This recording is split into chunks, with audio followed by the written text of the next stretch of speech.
As they awaited the Vraxians' response, tension hung heavy in the air. Jonah knew the next few hours would determine the future of Earth and its place in the galaxy. This bought time for diplomacy without losing face or firing a shot. All agreed. The room fell silent. Then gradually nations signaled consensus on this last hope. Now it was in Grax's claws. The news of the Vraxian demand spread like wildfire across the solar system.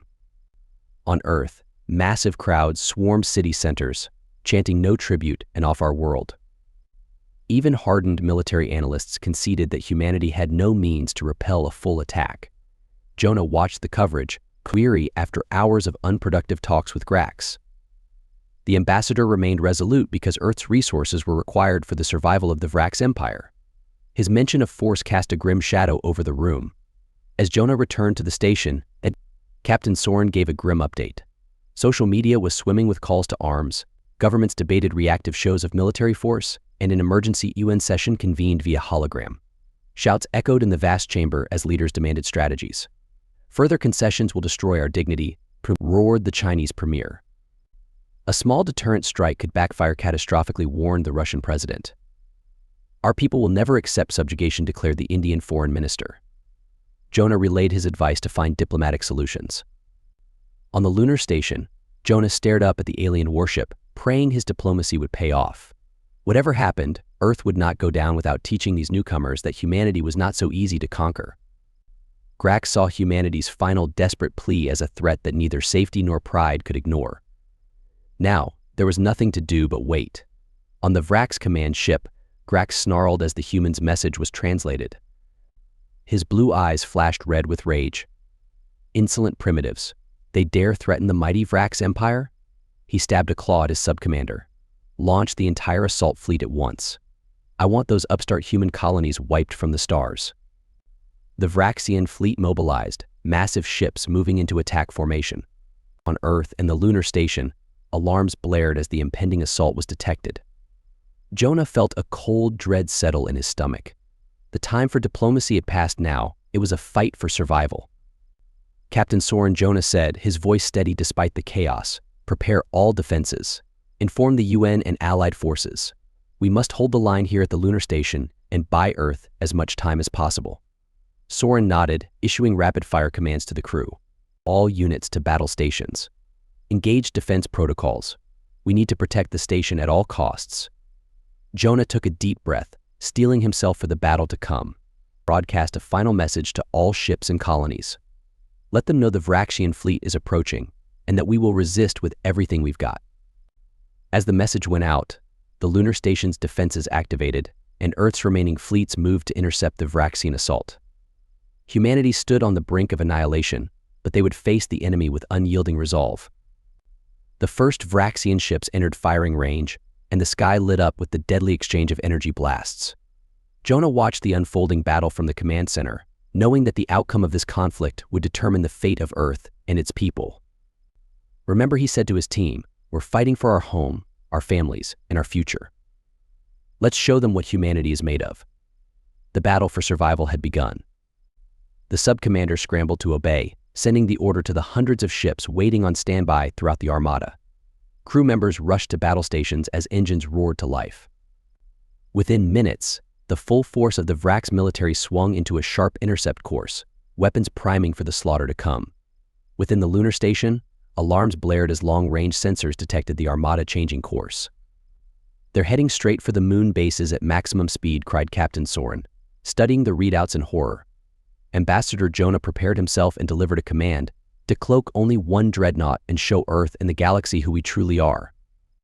Through the viewport, he peered into the blackness and saw a faint flare of light growing behind Earth's shadow. On the bridge of the ESN Phoenix, Commander Aoki watched the enemy fleet emerge on her sensors, over 500 enemy contacts closing at dangerous velocity. All hands to battle station, she ordered calmly into the comm. Around her, the crew leapt into well-practiced motions as blast doors sealed and armor plating hummed into place. Charge main kinetic barriers and plasma lances. Standby rocket pods for intercept maneuvers. Aoki felt the deck plates vibrate as the massive engines thundered to life, pulling the Phoenix from its geosynchronous orbit in a burst of golden light. Through the forward windows, The crew watched Earth fall away at dizzying speed as the automated pilot system slammed the nose up and spun the dreadnought to align with its intercept vector. By the time the Phoenix had aligned, the Vraxian fleet was closing in rapidly. The crew braced for the impending battle, knowing that their actions would determine the fate of humanity. The first Vraxian ships entered firing range, and the sky lit up with the deadly exchange of energy blasts. Jonah watched the unfolding battle from the command center, knowing that the outcome of this conflict would determine the future of Earth and its people. Remember, he said to his team, "We're fighting for our home, our families, and our future. Let's show them what humanity is made of." The battle for survival had begun. The first Vrax ships broke lunar orbit, but the Phoenix was waiting. On the lead Vrax cruiser, Grax glared at the sensor display showing the lone human warship accelerating to engage his fleet alone. "Impossible," he spat. No single vessel could stand against hundreds. "All ships," he bellowed, "concentrate fire and crush that eyesore." Around him, the crew scrambled to comply, locking targeting solutions across the squadrons. As the first energy beams and plasma lances streaked towards the Phoenix, Commander Aoki watched their vivid colors dim and disperse across the ship's energy barriers. "Damage report," she asked curtly. "Shields holding at 99%, responded the sensors officer. While an unprecedented barrage for any other vessel, the Phoenix's armor could withstand a nation's worth of firepower for hours.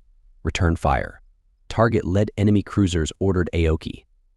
Before the words left her mouth, flickers of light erupted from the Phoenix's forward batteries. Dual heavy plasma lances, intense as a sun's core, lashed out like spears, shearing through the initial Vrax ships with brutal efficiency. Superstructures evaporated within the star-hot beams, followed by precision antimatter warheads, blossoming into explosions that obliterated entire capital ships. Not a single shot missed its mark, but guided by targeting computers with intelligence far superior to any the aliens possessed. Behind the initial devastation, dozens more Vrax craft spun out of control, dead in space. A flicker of doubt entered Grax's mind at the devastation wrought by this single opponent, but he steeled his resolve, determined to outlast the human war machine through sheer numbers. All ships jumped to flanking positions, surround and pummel the eyesore from all sides. Obedient to their instincts, the Vraxian pilots executed precision micro-jumps that scattered their fleet into an immense cloud. Yet for all their coordination, the Phoenix's defenses and countermeasures were vastly more advanced. Waves of plasma and coherent beams lashed at it from every angle, but point defense cannons methodically picked off attackers. Not a single shot touched its heavily ablative armor plates. Inside the hull, the crew calmly went about their duties, the ship responding to their desires before they were even voiced. An autonomous parasite weapon deployed in obsidian spheres swallowed incoming fire like a singularity, then vomited the torn energies of hundreds of ships back at their original vectors. Squadrons disintegrated under their own firepower. Grax howled at the massacre unfolding, his vaunted fleet being picked apart ship by ship. Few commanders in history had witnessed the obliteration of an armada with their own eyes. Despite everything, Grax refused to back down. He cried out the order for supreme suicide tactics, a final gambit to see them all go down together. Just then, 20 more dreadnoughts decloaked around the battlefield. Grax's thoughts ran through his head. Only suicide here? His surrender was the only option.